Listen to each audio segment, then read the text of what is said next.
What?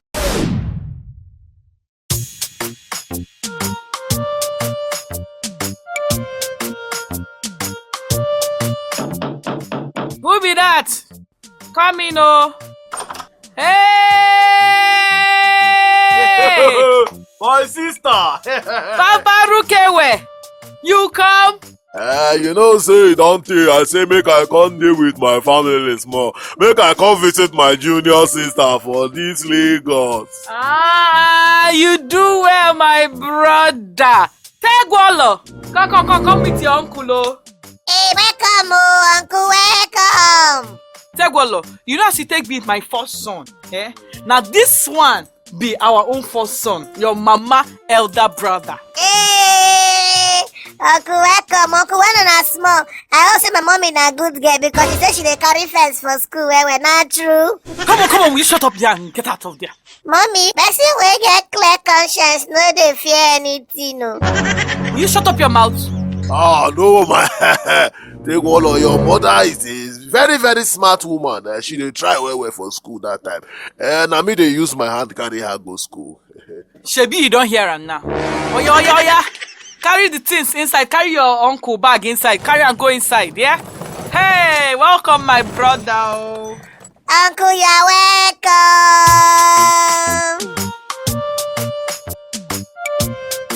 Ah, my sister, this food where you na cook very sweet. Ah, thank you. Make I go sleep. Una good night. Ah, my brother, good night, oh.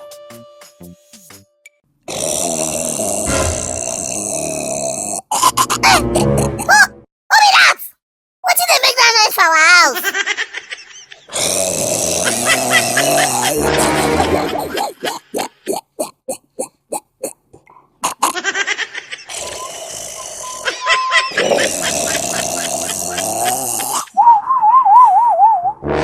Hey, wait. Hey, how person go take sleep now? I know what I could do. I could show this brother something. I could put something for him mouth. Hey God! This time make it stop it, but I forget too. Oh!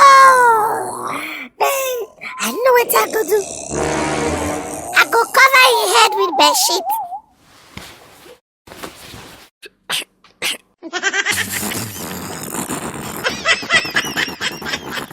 Hey God! This snoring when I carry bed sheet off. Oh, I don't die. Oh God.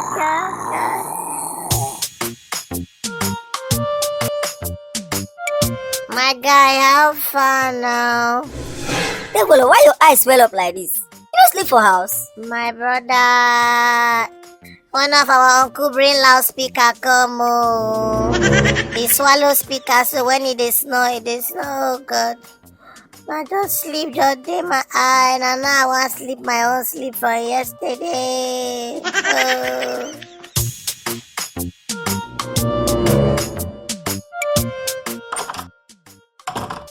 Tegwolo, you don't come back house. Ask school today. Brother, oh, it was a sleepy day. I just dey sleep for school because I no fit sleep yesterday. Really? No good, oh. Oh, yeah, come, we go sleep afternoon sleep. Hey, brother, God forbid! Brother, God forbid! You don't go sleep afternoon sleep for this house. Brother, God forbid! Wetin be this one now? No, don't be sad. No one make you sleep. Oh. Mommy say make I call you. Mommy say make I tell you, say make you come meet her for shop. Say una get family meeting to catch up on old times. Brother, go meet mommy for shop. Mommy, they call you. Tegwolo, you sure? Make I call her. Hello? Mama Tegwolo. Tegwolo say you dey call me for shop, not true? No, I don't call you. I dey work for shop. We go see for evening when I come back. This boy, yeah. You want to do this boy, you too funny. You think say they wise? Hey, God, I don't die. Oh, I don't die.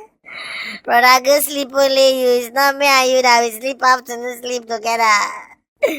I go there outside.